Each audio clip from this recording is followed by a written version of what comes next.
Hey guys, what is up? It's Dusty here and welcome back to another episode of the Daily Crypto News. And today, we got a ton of juicy crypto news to cover. So make sure you press that like button if you are enjoying these daily crypto videos. And of course, subscribe for more of the same stuff because I cover crypto news every single day. You get what you pay for. All right, Grayscale finds that over 25%, I bit my tongue, of US households surveyed currently own Bitcoin. The launch of a Bitcoin ETF played a pivotal role in the rise of BTC adoption, and I wonder two things. First of all, how can you get to that number? Because they just literally said finds that over 25% of US households surveyed currently own Bitcoin. The real number is so difficult to spot because, well, the people who finish a survey like this, a lot of them are paid to do it, so they're biased already. And a lot of these people are inclined to be more technical because otherwise, I mean, if I look at my grandma, she ain't gonna fill out no survey like this, all right? She look at the survey and be like, what is this supposed to be? And so if I kind of look further on that, there's quite a lot of people who are not gonna fill a survey like that are not holding Bitcoin logically. So the number is a little bit skewed.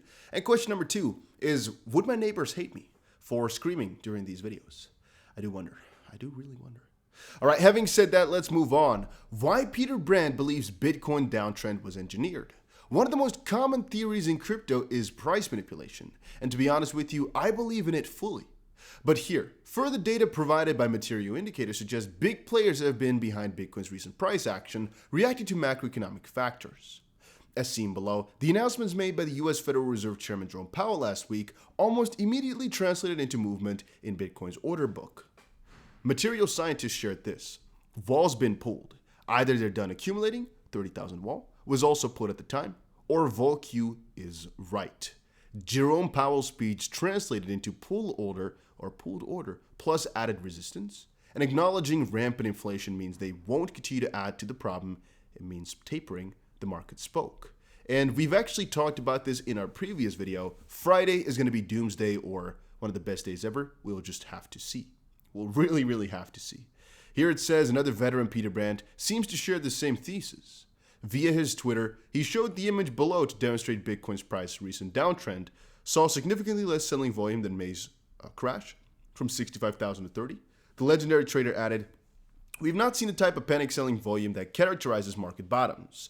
Not that such volume spikes are necessary, but to date, the volume profile more resembles a bear trend engineered by big operators." And I fully agree with that, guys. We talked about a couple of different things before. One, a bull market usually ends in euphoria. So when people start to go ape and start to go crazy is when afterwards things go bad. And also, usually it ends with quite a lot of volume, which both we didn't really see right now. Another third factor is the fact there's quite a couple of bearish indications in terms of news. We saw before the whole new variant thing. We saw right now the whole China FUD. We saw right now the whole Fed FUD. So all these factors combined do also make it logical for the price to come down short term. However, I do believe that we overreacted to it, which is also shown in the RSI, as right now Bitcoin, XRP, ETH are all showing overbought territory. And that's also why I'm buying right now and going pretty heavy on the longs, as you guys have most likely seen. All right, and by the way, the two exchanges which I'm using the most are both Bybit and KuCoin. And I'm actually noticing right now, there's actually also coins we can start buying on KuCoin. I might get into that pretty soon because I didn't really know this existed, but I might start out with that soon, guys. So just stick around the channel and you'll see maybe more launches. I mean, Rio is coming up over on Bybit, 3 more days. Right now you can get into it. But this one, maybe there's going to be cool stuff on KuCoin, which I'm going to share in the future as well. I digress. Bitcoin, ETH, and XRP now accepted by Croatia's biggest food retailer, Konzum. I remember in Croatia, I had so many troubles with the freaking cashiers because they try to scam me all the time, and I don't take lightly to scams. All right, but that's the only thing I remember about paying for food in Croatia myself, and it's different, but all right, just a little fun story. As the call for digital asset adoption echoes, many firms are yielding. Konzum becomes the first Croatian-based food retailer to add digital asset as a payment method. Bitcoin, ETH, Bitcoin Cash, XRP, USDT, XLM are some of the cryptos accepted. And I always wonder exactly how they'll take it in and why it really matters. Because at the end of the day, all they have to do is accept a sort of Visa card or MasterCard, and they've basically got themselves a crypto gateway, because through Crypto.com or Binance Card or some of those, you have yourself a Visa or a MasterCard like from the get-go already, which is why I'm sometimes thinking, this is mostly for hype, not for real use. And also, it's not really efficient to actually get your payments in, for example, a coin like Bitcoin Cash, as you don't know the future of it, where with Bitcoin, XRP, Ethereum, you're quite certain about it. You don't know the future of it, so what if you get big payments right now, but in a couple of months it's almost worthless? You can't really take that risk sometimes. And so I think more so that they're using it as a payment gateway so they can accept the crypto, but then switch it over rather quickly again. But then what's the point? They could rather just take the cards. But maybe it's just for money laundering that they like it that way, the fact that it can be completely anonymous. Because I'm not complaining, by the way. I really like it when they do accept it.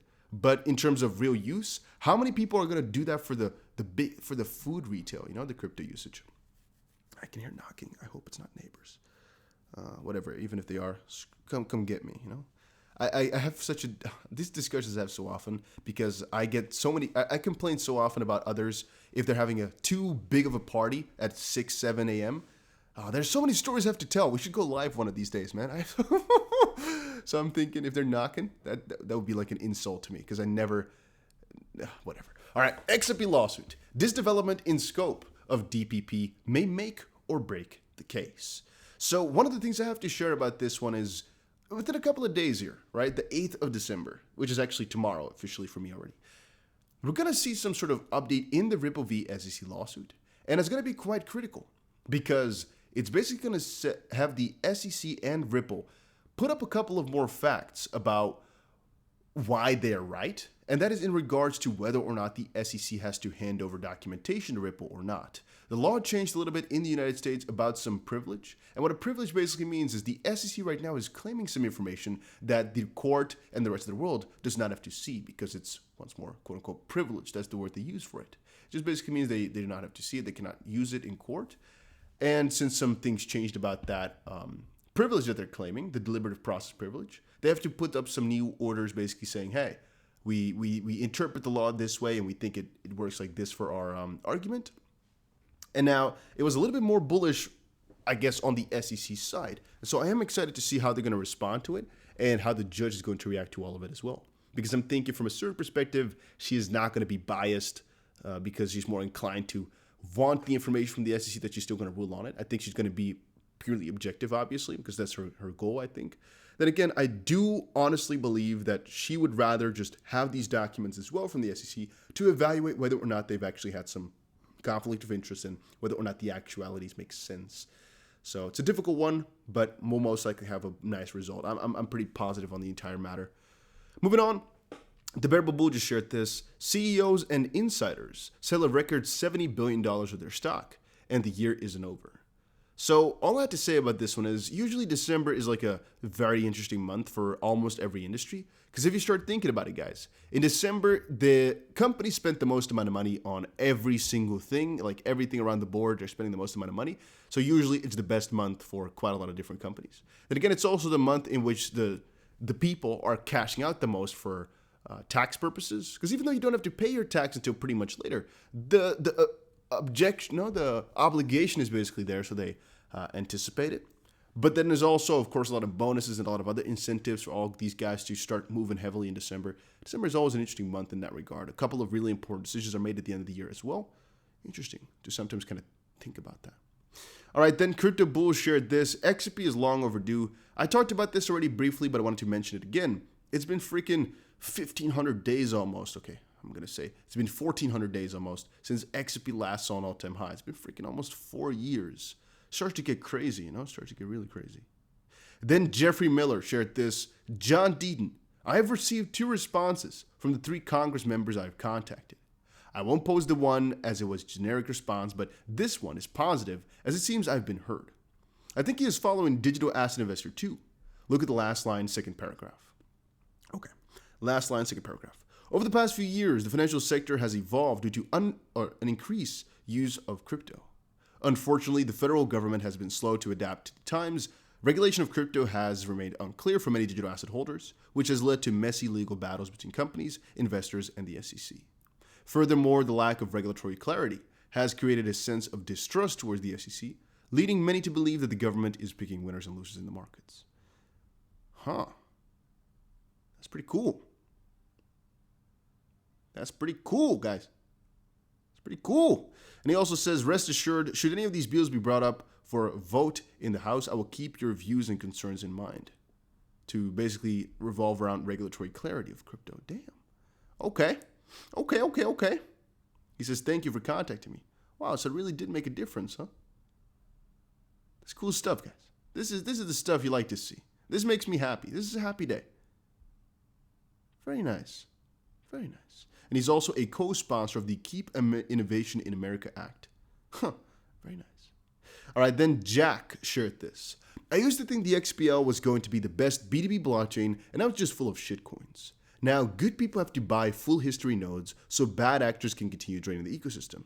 Something about this notion seems entirely off. All I want to ask about it is basically, do you guys like the direction in which the XP ledger is going right now? Yes or no? Put it in the comment section down below. Because from a certain perspective, I'm really happy with it. A certain perspective, I'm sad. It's really good because it's getting some use for the XP ledger. It's kind of bad because it's being clouded up by BS, basically. All right, we're going to go in rapid pace for some of this other stuff. So first of all, the first DEX on ADA, there's a lot of debate about that one right now, which is going to be. The first public testnet right now is Sunday Swap. It's a new decentralized exchange that might launch on Cardano. Might become the real thing, might not. It's just right now a race for the first DEX on Cardano, man. It's going to be a big step, so we'll see. The BIS calls the rise of DeFi an illusion in latest quarterly review. They basically said that the amount of money going on in DeFi is still childlike, so to speak. They're just calling it weak in comparison to what was expected or what it should have been, so to speak. So, on balance, DeFi's main premise, reducing the rents that accrue to centralized intermediaries, seems yet to be realized. Basically, DeFi is not really taking the pressure off like they were supposed to do. It's not really facing rapid growth yet either. At least that's what the BIS has found out, which is rather peculiar as well. Law decoded, Bitcoin exchange traded funds are put on the spot again. All I have to say about this one is right now there's a really big battle about a spot ETF because it makes no sense. Canada just approved one, I believe. I believe they just went for a spot one.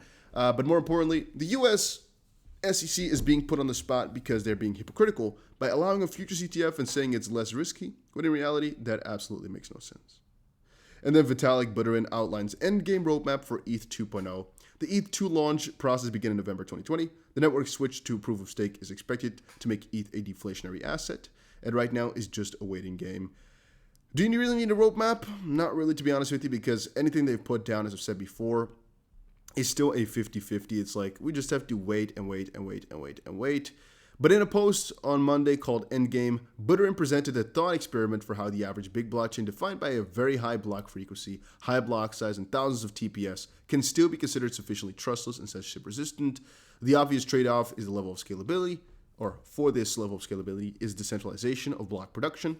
Buterin's solution, as presented in the blog post, do not address the centralization issue, but still provide a roadmap for implementation. So what can you do with this? Absolutely nothing. Things are going to keep changing because he's basically saying, hey, we can think of something which is highly centralized, but works really well. But the response from the people is, yeah, we could do that 15 years ago. That's not the point. It's about decentralization. So that's why this is not so useful whatsoever. All right, but that was just my thoughts. Hopefully you guys all enjoyed this video. If you did, make sure you press the like button and subscribe. And guys, keep putting down below what you'd like me to improve on in these videos, and I'm taking it into consideration. I also saw this, actually. Crypto has had a rough few days. The biggest test is still to come, Morgan Stanley strategist said. So I actually kind of forgot what this one is about.